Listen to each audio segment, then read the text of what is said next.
Hello दोस्तों, सितारे global point में आपका स्वागत है। तो हम आज आपको क्लास 10th का फिजिक्स का क्वेश्चंस बैंक कराने वाले हैं। ये अगर आप भी क्लास 10th में पढ़ाई कर रहे हैं, अगर आपका भी एग्ज़ाम 2026 में है तो आप इस वीडियो को अवश्य देखिए और ध्यानपूर्वक देखिए, क्योंकि इसमें जो भी क्वेश्चन बैंक में जो क्वेश्चन बता है ये बहुत बार रिपीट होते हैं। और आपको भी मालूम होगा कि आप कितना भी पढ़िए, अगर आपसे क्वेश्चन यानी कि कितना भी आप पढ़ाई कीजिए, आपसे क्वेश्चन बैंक बनना चाहिए। अगर क्वेश्चन बैंक नहीं बन रहा है तो आप समझिए कि आप अच्छे से पढ़ाई नहीं कर रहे हैं। तो आपसे क्वेश्चन बैंक 100% बनना चाहिए और आप अधिक से अधिक क्वेश्चन बैंक को ही लगाएं और आप सही से पढ़ाई करें और जितना अधिक हो क्वेश्चन बैंक को ही लगाइए, है ना। तो देखिए यहाँ पर जो भी यहाँ पर क्वेश्चन बताया जाएगा काफ़ी इम्पोर्टेंट होगा और एकदम राइट प्रश्न जो है बताया जाएगा और काफ़ी ज़्यादा एक्सप्लेन किया जाएगा इसमें। तो आप इस वीडियो को अच्छी तरीक़ा से वॉच करें। अगर आप जो है फिजिक्स का अगर ये चैप्टर से आप कर चुके हैं तो आप अपने स्पीड 2x स्पीड पर ये वीडियो को देख सकते हैं। तो चलिए, यहाँ पर बहुत ही अच्छा मेरे पास एक क्वेश्चन बैंक है और यहाँ पर कुछ स्मरणीय तथ्य दिया है जिन्हें हम अभी आपको रीडिंग करा के समझाएंगे। तो यहाँ पर देखिए क्या लिखा है। प्रकाश सरल रेखाओं में गमन करती है, बिल्कुल सही बात है। यानी कि प्रकाश जो है सरल रेखा में यानी कि सीधी रेखा में गमन करती है। आपको पूछेगा एग्जाम में कि प्रकाश गमन करती है तो सरल रेखा में यानी कि सीधी रेखा में गमन करती है। अगला देखिएगा, अगला नोट्स में लिखा है सभी प्रकार के प्रवर्ती पृष्ठ प्रावर्तन के नियमों का पालन करते हैं, अपवर्ती पृष्ठ अपवर्तन के नियम का पालन करते हैं। यानी कि प्रावर्तन के नियम का पालन कौन करता है? प्रावर्ती पृष्ठ, और अपवर्तन के नियम का पालन करते हैं अपवर्ती पृष्ठ, है ना। देखिए, गोलीय दर्पण लेंस के लिए कार्तीय चिन्ह परिपाटी अपनाई जाती है, बिल्कुल सही बात है। यानी कि जब हम लोग गोलीय दर्पण के लेंस के लिए पढ़ेंगे तो वहाँ पर कार्तीय चिन्ह परिपाटी को अपनाएंगे। यहाँ पर जो कि इस साइड देखिएगा पॉजिटिव होता है, हम लोग जानते हैं। इस साइड क्या होता है? निगेटिव होता है। जबकि इस साइड भी देखिएगा तो क्या होगा? यहाँ पर भी निगेटिव, यहाँ पर पॉजिटिव हो जाएगा। तो इस प्रकार से हम लोग जो है इस चीज़ को अपनाते हैं। तो चलिए हम लोग आगे की ओर बढ़ेंगे। यहाँ पर दर्पण सूत्र दिया है जो कि आपको याद रखना होगा, ठीक है। तो यहाँ पर देखिए, आप दर्पण सूत्र को आप अवश्य ही याद रखिए, दर्पण सूत्र को आप अवश्य याद रखिएगा। तो 1/v + 1/u बट्टा 1/f। यहाँ पर देखिए बिंब दूरी जो होता है u होता है। बिंब दूरी क्या है? तो आपका u होगा, है ना। बिंब दूरी हमेशा ऋणात्मक होता है, ये भी आप याद रख लीजिए। बिंब दूरी क्या होगा? हमेशा ऋणात्मक। मैं आपको बताते चलता हूँ कि बिंब दूरी देखिएगा अवतल दर्पण में जो यानी कि जैसे मान के चलिए यहाँ पर हम अवतल दर्पण को लेते हैं, यहाँ पर हम एक अवतल दर्पण ले लेते हैं। जब आप एक अवतल दर्पण लीजिएगा, यहाँ पर एक अवतल दर्पण को लेते हैं, देखिए समझिएगा आप। तो यहाँ पर ये जो साइड है ना, तो यहाँ पर जो बिंब की दूरी इधर इस साइड होगी तो बिंब की दूरी हमेशा क्या होगी? निगेटिव। हमेशा क्या होगी? निगेटिव।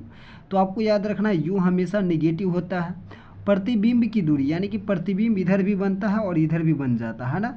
तो प्रतिबिंब की दूरी देखिएगा पॉजिटिव भी हो जाएगा, निगेटिव भी हो जाएगा। तो प्रतिबिंब दूरी पॉजिटिव भी होता है, निगेटिव भी होता है। और ये फोकस दूरी है। तो फोकस दूरी आपको याद रखना है कि अगर अवतल दर्पण रहेगा तो अवतल दर्पण की फोकस दूरी क्या होगी? तो अवतल दर्पण की फोकस दूरी जो है आपका ऋणात्मक हो जाएगी और उत्तल दर्पण की फोकस दूरी आपका क्या हो जाएगी? तो उत्तल दर्पण की फोकस दूरी आपका जो है यहाँ पर देखिएगा धनात्मक हो जाएगी। तो ये सब भी आप ज़रूर याद रखिएगा, यहाँ पर शॉर्ट नोट्स में दिया है और आप इसे भी ज़रूर पढ़िए, है ना। अगर आप अच्छे से तैयारी करें इस सबको पढ़िए। गोलीय दर्पण की फोकस दूरी उसकी वक्रता त्रिज्या की आधी होती है, बिल्कुल सही बात है। गोलीय दर्पण की जो फोकस दूरी है ये F बराबर क्या होता है? R/2। यानी कि देखिएगा फोकस दूरी जो है वक्रता त्रिज्या की क्या है? तो आधी है। निर्वात में प्रकाश की चाल देखिएगा 3 × 10⁸ मीटर पर सेकेंड होता है। ये भी आप याद रखिएगा, जो कि मतलब देखिएगा तो ये प्रकाश की चाल अधिकतम किस में होती है? निर्वात में होती है।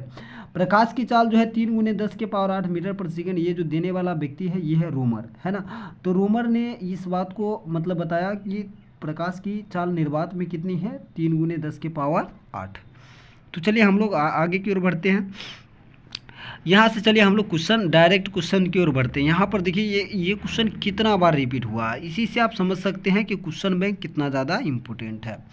तो यहाँ पर जो पहला आपका क्वेश्चन है कि प्रकाश के परावर्तन के कितने नियम हैं। तो मैं आपको बता दूं कि प्रकाश के परावर्तन के जो नियम है वो आपका 2 है ना। और प्रकाश के अपवर्तन के भी नियम पूछेगा। अगर आपसे प्रकाश के अपवर्तन का भी नियम पूछे तो आप क्या बताइएगा? तो प्रकाश के अपवर्तन के भी नियम कितना है? तो प्रकाश के अपवर्तन का भी नियम कितना है? तो 2 है ना। तो आप इसे ज़रूर याद रखिए। देखिए प्रकाश का परावर्तन किसे कहते हैं? तो देखिए यानी कि जब प्रकाश किसी सतह से टकराकर वापस चली जाती है तो इसे ही क्या बोला जाता है? प्रकाश का परावर्तन, है ना। यानी कि जब प्रकाश किसी वस्तु से यानी कि किसी सतह से टकराकर वापस लौटती है, इसे ही क्या बोला जाता है? प्रकाश का परावर्तन कहा जाता है। चलिए तो हम लोग अगला प्रश्न की ओर बढ़ते हैं। अगला प्रश्न देखिएगा, समतल दर्पण द्वारा बना प्रतिबिंब होता है। देखिएगा समतल दर्पण की बात करें तो देखिए यहाँ पर हम लोग काफ़ी एक्सप्लेन से पढ़ेंगे, क्योंकि कोई यहाँ पर देखिएगा बहुत ही ज़्यादा हम एक्सप्लेन आपको करके बताएंगे। तो समतल दर्पण द्वारा जो प्रतिबिंब बनता है वो आपका काल्पनिक और यानी कि आभासी प्रतिबिंब बनता है। तो काल्पनिक या आभासी एक ही बात हुआ, है ना। तो आभासी नहीं दिया है तो काल्पनिक आंसर क्या हो जाएगा? सही। समतल दर्पण में देखिएगा वस्तु के बराबर प्रतिबिंब बनेगा, यानी कि जितना बड़ा वस्तु रहेगा उतना ही बड़ा प्रतिबिंब बनेगा। प्रतिबिंब सीधा बनेगा। प्रतिबिंब कैसा बनता है? तो प्रतिबिंब सीधा बनता है। और समतल दर्पण में लेकिन देखिएगा समतल दर्पण में जो प्रतिबिंब जो है पार्श्विक रूप से क्या बनेगा? तो आपका पार्श्विक रूप से जो है ये उल्टा प्रतिबिंब दिखाई देगा। पार्श्विक रूप से क्या दिखाई देगा? उल्टा। और समतल दर्पण की फोकस दूरी की बात करें तो समतल दर्पण की फोकस दूरी जो हो जाएगा आपका अनंत हो जाएगा। तो अगर आप ये डिटेल में आप लिख लेते हैं तो 100% है कि अब जो क्वेश्चन आएगा समतल दर्पण से वो आपका इसी से आएगा, है ना। तो चलिए हम लोग आगे की ओर बढ़ते हैं। अगला प्रश्न देखिए, प्रकाश तरंग का उदाहरण है। तो प्रकाश कैसा तरंग है? देखिए प्रकाश एक विद्युत चुंबकीय तरंग है। प्रकाश देखिए प्रकाश की बात करें तो सबसे पहले न्यूटन ने बताया प्रकाश के बारे में कि प्रकाश क्या है? कण है। और प्रकाश कण है इस चीज़ को साबित जो किया किसने किया? आइंस्टाइन ने। और दूसरा बात करें कि प्रकाश तरंग है, यह बात किसने बोला था? तो यह बात जो है आपको जो है हाइजेन ने बोला। और इस बात को जो साबित किसने किया? तो इस बात को साबित किया था यंग ने, है ना। तो इस बात को साबित किसने किया? यंग ने। प्रकाश कण है यह बात कौन बोला? तो यह बात न्यूटन ने बोला। यह बात किसने बोला? न्यूटन ने। प्रकाश कण है यह बात किसने बोला? न्यूटन। लेकिन इसको साबित किसने किया? आइंस्टाइन ने। प्रकाश तरंग है यह बात किसने बोला? हाइजेन ने। और इसको साबित किसने किया? यंग ने। तो और देखिएगा प्रकाश जो है कैसा तरंग है? तो आपको याद रखना है विद्युत चुंबकीय तरंग है। तो चलिए हम लोग आगे की ओर बढ़ते हैं। प्रकाश के परावर्तन के नियम से निर्धारित होता है। तो प्रकाश के परावर्तन के नियम से निर्धारित क्या होता है? यानी कि आपतन कोण बराबर परावर्तन कोण। यहाँ पर बात करें देखिएगा, ये मैं आपको ले लेता हूँ एक समतल, यहाँ पर समतल दर्पण ये मैं लेता हूँ। और देखिए यही है प्रकाश के परावर्तन के नियम। यही क्या है? प्रकाश के परावर्तन के नियम। और ये जो आ रही है प्रकाश इसको आपतित किरण बोलेंगे, ये जो जा रही है इसको परावर्तित किरण बोलेंगे। और बीच वाले भाग जो होता है अभिलंब, इसे क्या बोलते हैं? अभिलंब। अब यहाँ पर बात कीजिएगा तो ये आई यानी कि यहाँ पर जो कोण होता है आई आर, ये दोनों आपस में बराबर होते हैं। और आपतित किरण, परावर्तित किरण और अभिलंब तीनों एक ही तल में होते हैं। यही प्रकाश के परावर्तन के 2 नियम है। तो यहाँ पर आपका right answer option number A होने वाला है, जो कि हमने प्रकाश के परावर्तन का नियम भी हमने यहाँ पर बता दिया। तो चलिए आगे आगे क्वेश्चन की ओर बढ़ेंगे। प्रकाश की किरण गमन करती है, तो हमने शॉर्ट नोट्स में ही बताया था कि प्रकाश की किरण जो है सरल रेखा में गमन करेगी, यानी कि सीधी रेखा। सरल रेखा का मतलब ही क्या है? सीधी रेखा। ये प्रश्न बहुत बार रिपीट है। देखिए सभी प्रश्न रिपीट है, ये आप जरूर देख सकते हैं यहाँ पर। दर्पण के सामने किसी भी दूरी पर स्थित वस्तु का प्रतिबिंब सीधा प्रतीत होता है, वह दर्पण क्या है? देखिएगा दर्पण के सामने किसी भी वस्तु दूरी पर प्रतिबिंब सीधा प्रतीत होता है, तो वह दर्पण क्या है? यानी कि सीधा दर्पण यानी कि सीधा अगर दर्पण बनना है आभासी सीधा, तो आपका 2 ही दर्पण में आभासी सीधा बनता है। एक तो समतल में हम लोग पढ़ चुके हैं कि समतल दर्पण में जो है आभासी सीधा प्रतिबिंब बनता है। और यहाँ पर देखिएगा तो उत्तल में भी बनता है। तो यहाँ पर जो आपका राइट आंसर होगा समतल और उत्तल। कहिएगा अवतल में, तो जी बिल्कुल अवतल में भी आभासी प्रतिबिंब बनता है। कब बनता है? जब आप फोकस दूरी से और ध्रुव के बीच रखिएगा, फोकस दूरी और ध्रुव के बीच रखिएगा तो प्रतिबिंब जो है आभासी बनता है। तो चलिए हम लोग आगे की ओर बढ़ते हैं। तो यहाँ पर देखिएगा, यहाँ पर देखिए आपका प्रकाश के परावर्तन का नियम हमने तो बता ही दिया। प्रकाश की किरण पुंज यानी किरणें को समूह को किरण पुंज कहते हैं। अब चलिए हम लोग आगे की ओर बढ़ते हैं। अगला प्रश्न देखिएगा, दाढ़ी बनाने के लिए कौन सा दर्पण उपयुक्त है? तो यहाँ पर देखिएगा दाढ़ी बनाने के लिए जो दर्पण उपयुक्त है वो है अवतल।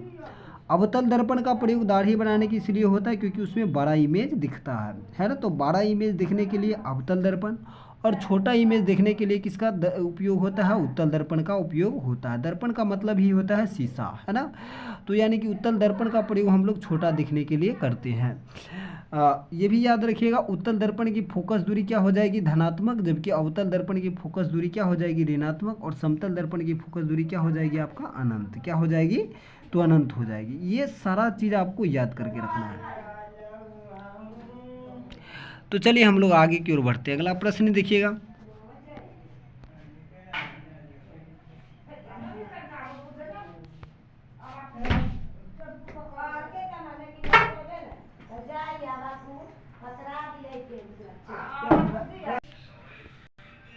तो यहाँ पर अगला प्रश्न देखिएगा,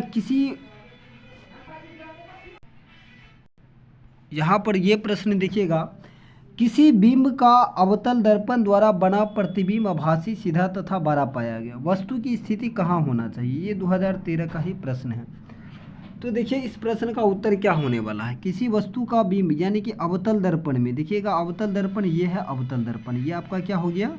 ये है आपका अवतल दर्पण। मैं आपको बताते चलता हूँ। देखिए ये है अवतल दर्पण, यहाँ पर ये हमने ले लिया प्रधान अक्ष। अब यहाँ पर हम आपको ये भी बताते चलते हैं। देखिएगा यहाँ पर जो है आपका फोकस हो गया, ठीक है, और यहाँ पर वक्रता केंद्र हो गया आपका, और यहाँ पर आपका क्या हो गया? तो यहाँ पर देखिएगा ये हो गया आपका, यहाँ पर इन्फिनाइट। क्या हो गया? इन्फिनाइट। अब यहाँ पर हम लोग अगर इन्फिनाइट पर रखते हैं तो आपका प्रतिबिंब फोकस पर बनेगा। देखिए इस प्रकार से आप याद रखिएगा। और जैसे इससे आगे आइएगा तो फिर आपको जो है फोकस और वक्रता केंद्र के बीच में बनेगा। वक्रता केंद्र पर प्रतिबिंब रखिएगा तो वक्रता केंद्र पर ही, और समान वस्तु के बराबर बनेगा, वस्तु के बराबर बनेगा। तो इस प्रकार से आप याद रख सकते हैं। लेकिन इन्होंने बोला है कि आभासी सीधा, और इधर जितना भी प्रतिबिंब बना है सब वास्तविक और उल्टा बना है। तो आभासी सीधा यानी कि फोकस दूरी से आपको आगे रखना होगा, ठीक है। फोकस दूरी से क्या रखना होगा? आगे। तो फोकस दूरी से आगे यानी कि दर्पण और ध्रुव और फोकस के बीच, फोकस और दर्पण ध्रुव के बीच में। तो आपका right answer option number D होने वाला है। डी इसका राइट आंसर हो जाएगा। तो चलिए हम लोग आगे की ओर बढ़ेंगे।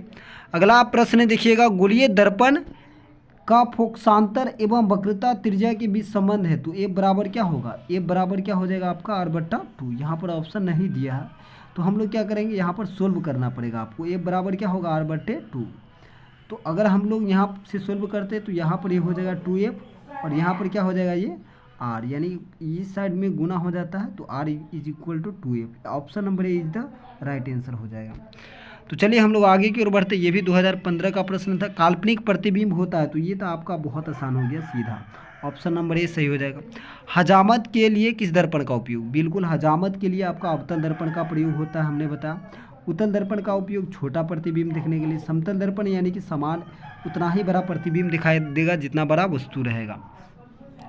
तो चलिए हम लोग अगला प्रश्न की ओर बढ़ते हैं। अगला प्रश्न आप देखिएगा, एक प्रयोग में अवतल दर्पण द्वारा किसी बिंब का प्रतिबिंब एक पर्दे पर प्राप्त किया जाता है। दर्पण की फोकस दूरी निर्धारित करने के लिए प्रयोगकर्ता को मापने की जरूरत है। ये 2018 का प्रश्न है।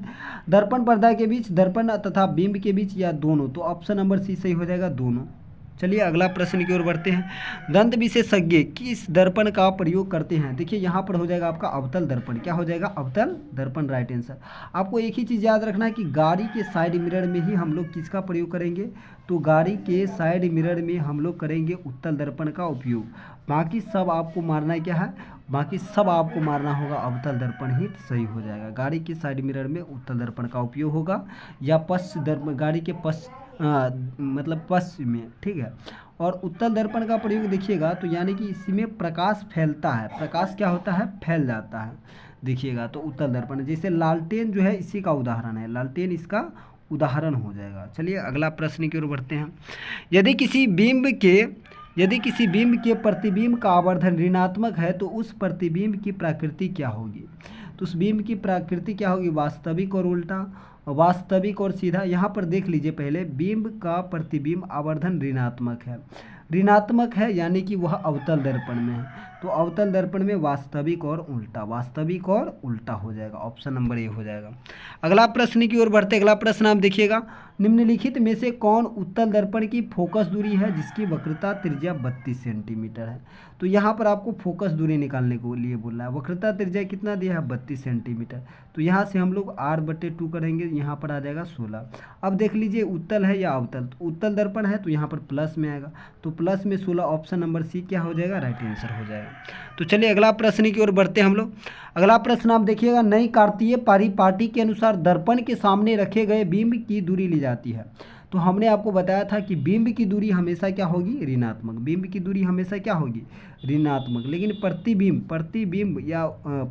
की दूरी क्या होगी, तो प्रतिबिंब की दूरी धनात्मक और ऋणात्मक दोनों होगा। यहाँ चलिए हम लोग आगे की ओर बढ़ते, अगला प्रश्न आप देखिएगा, किस दर्पण का उपयोग पश्च दृश्य के रूप में किया जाता है, तो उत्तल दर्पण, ऑप्शन नंबर ए सही हो जाएगा। तो हमने ये सब बताया अभी। निम्नलिखित में फोकस दूरी धनात्मक होती है, तो यहाँ पर हो जाएगा उत्तल दर्पण, ऋणात्मक पूछेगा तो अवतल हो जाएगा, और समतल दर्पण का अनंत हो जाएगा। तो चलिए अगला प्रश्न की ओर बढ़ते हैं। अगला प्रश्न देखिएगा, किसी कार के अग्रदीप में प्रयुक्त दर्पण निम्नलिखित में से कौन है, तो अवतल दर्पण, कार के अग्रदीप, तो यहाँ पर अवतल दर्पण इसका राइट आंसर। अग्रदीप पूछेगा तो अवतल होगा, पश्चदीप पूछेगा तो आपका उत्तल। दर्पण सूत्र क्या है, तो दर्पण में आपका प्लस हो जाएगा 1/v + 1/u बराबर 1/f, तो ये हो जाएगा। चलिए अगला प्रश्न की ओर बढ़ते हैं। अगला प्रश्न आप देखिएगा, तो यहाँ से हम लोग अगला प्रश्न की ओर बढ़ते हैं। अगला प्रश्न देखिएगा, अवतल दर्पण के सामने वस्तु को कहाँ रखा जाए ताकि प्रतिबिंब उल्टा वास्तविक समान आकार की बने। तो हमने आपको बताया था कि वक्रता केंद्र पर क्या बनता है, समान आकार के प्रतिबिंब बनता है, तो ऑप्शन नंबर सी आंसर हो जाएगा। समतल दर्पण की फोकस दूरी होती है, तो हमने आपको बताया समतल दर्पण की फोकस दूरी अनंत होती है, option number A is the right answer हो जाएगा। उत्तल दर्पण में बना प्रतिबिंब होता है, उत्तल दर्पण में बना काल्पनिक प्रतिबिंब होता है। काल्पनिक प्रतिबिंब क्या होगा, सीधा एवं हरांशित, तो ऑप्शन नंबर सी सही हो जाएगा, सीधा एवं हरांशित। गोलीय दर्पण, देखिए गोलीय दर्पण परावर्तन पृष्ठ वृत्ताकार सीमा रेखा व्यास कहलाता है, तो गोलीय दर्पण का द्वारक क्या कहलाएगा, गोलीय दर्पण का द्वारक।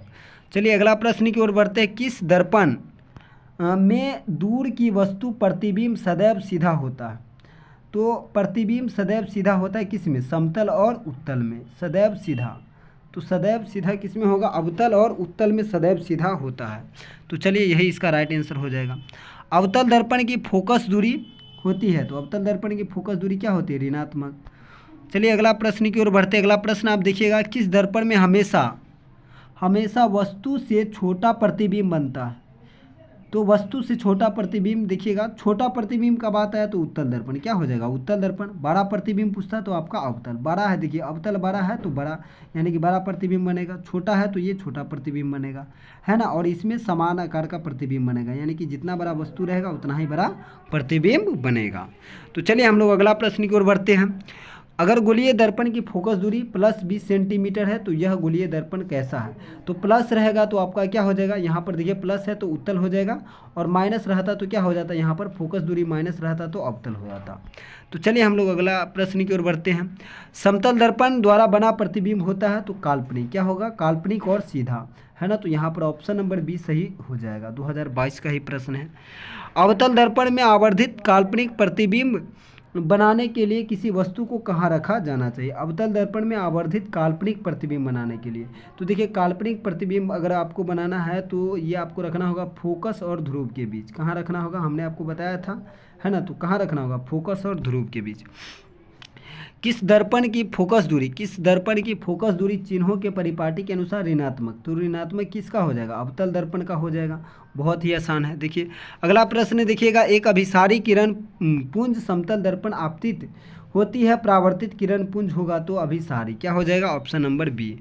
किसी समतल दर्पण द्वारा आवर्धन होता है तो यहाँ पर +1 हो जाएगा, यहाँ पर समतल दर्पण में समान आकार का प्रतिबिंब बनता है, यहाँ पर देखिएगा तो प्लस आवर्धन क्या होगा, +1 होगा, ठीक है, तो option number A is the right answer हो जाएगा।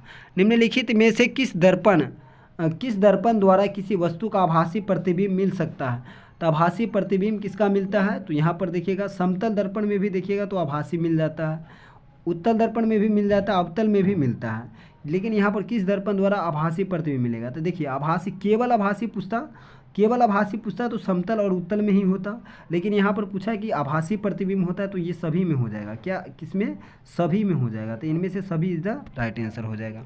अगला प्रश्न देखिएगा, निर्देशांक चिन्ह परिपाटी में सभी दूरियां मापी जाती है। तो यहाँ पर देखिएगा निर्देशांक चिन्ह परिपाटी में सभी दूरी मापी जाती है, कहाँ से, यहाँ पर आपका हो जाएगा ध्रुव से। कहाँ से हो जाएगा, ध्रुव से मापी जाती है। तो चलिए हम लोग आगे की ओर बढ़ते। अगला प्रश्न देखिएगा,